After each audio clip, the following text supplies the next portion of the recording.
अधूरी ख्वाहिशों का शहर। एक छोटा सा गांव था, सूरजपुर। हरे भरे खेत, मिट्टी के घर और एक सादा सा जीवन। लेकिन उसी गांव में एक लड़का रहता था, आरव।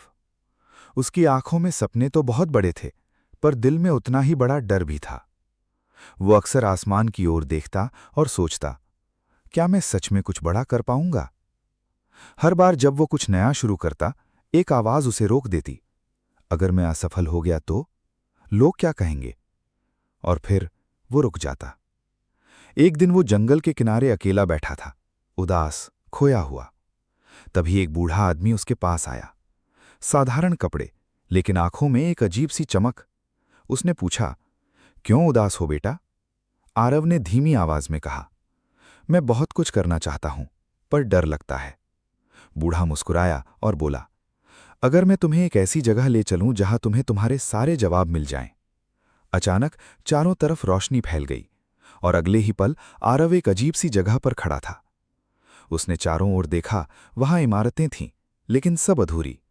सड़कें थीं, लेकिन बीच में ही खत्म हो जाती थीं। पुल थे, लेकिन कहीं नहीं जाते थे। आरव ने घबराकर पूछा, ये जगह कौन सी है? बूढ़ा बोला, ये है अधूरी ख्वाहिशों का शहर। यहां उन लोगों के सपने हैं जो कभी पूरे नहीं हो पाए। आरव धीरे धीरे आगे बढ़ा। एक दीवार पर एक लड़की की तस्वीर थी। बूढ़े ने कहा, ये सिया थी, उसे डॉक्टर बनना था, लेकिन डर के कारण उसने कोशिश ही छोड़ दी। थोड़ा आगे एक टूटा हुआ पुल था। ये किसी का सपना था जो हिम्मत की कमी से अधूरा रह गया। आरव का दिल भारी होने लगा। तभी उसकी नजर एक बड़े से आईने पर पड़ी। वो धीरे धीरे उसके पास गया, और जैसे ही उसने उसमें देखा, उसकी सांसें रुक गईं। आईने में वो खुद था, लेकिन बड़ा और बहुत उदास। उसके पीछे भी एक अधूरी इमारत थी। आरव डर गया। ये क्या है? बूढ़ा बोला, ये तुम्हारा भविष्य है, अगर तुमने अपने डर को नहीं बदला। आरव की आंखों में आंसू आ गए। क्या मैं भी ऐसा ही रह जाऊंगा? बूढ़ा शांत आवाज में बोला, हर इंसान के पास दो रास्ते होते हैं, एक डर के साथ जीना और दूसरा डर के बावजूद आगे बढ़ना।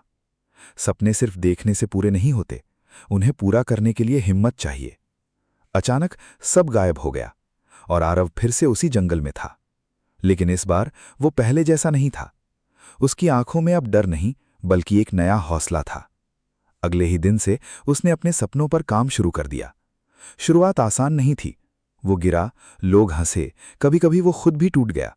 लेकिन इस बार उसने हार नहीं मानी। हर बार वो खुद से कहता, मैं अधूरी ख्वाहिशों का हिस्सा नहीं बनूंगा। समय बीतता गया और एक दिन वही आरव जो कभी डरता था, आज एक सफल इंसान बन चुका था। उसने अपने गांव में एक बड़ा स्कूल बनवाया, जहां बच्चों को सिर्फ पढ़ाया नहीं जाता था, बल्कि उन्हें अपने सपनों के लिए लड़ना सिखाया जाता था। एक दिन वो स्कूल के गेट पर खड़ा था, मुस्कुरा रहा था। तभी उसे वही बूढ़ा आदमी दिखा। आरव दौड़कर उसके पास गया। आपने मेरी जिंदगी बदल दी। बूढ़ा मुस्कुराया, नहीं बेटा, तुमने खुद को बदला है, मैंने तो बस तुम्हें सच दिखाया था। और फिर वो धीरे धीरे गायब हो गया। आरव आसमान की ओर देखता है और हल्की सी मुस्कान उसके चेहरे पर आ जाती है, क्योंकि अब उसे पता था, सपने देखने से नहीं, उन्हें पूरा करने की हिम्मत से सच होते हैं। डर होना गलत नहीं है, लेकिन डर की वजह से रुक जाना गलत है। अगर तुमने कोशिश नहीं की, तो तुम्हारे सपने भी कहीं उसी अधूरी ख्वाहिशों के शहर में खो जाएंगे। लेकिन अगर तुमने हिम्मत दिखाई, तो एक दिन तुम्हारी कहानी भी किसी के लिए प्रेरणा बन जाएगी।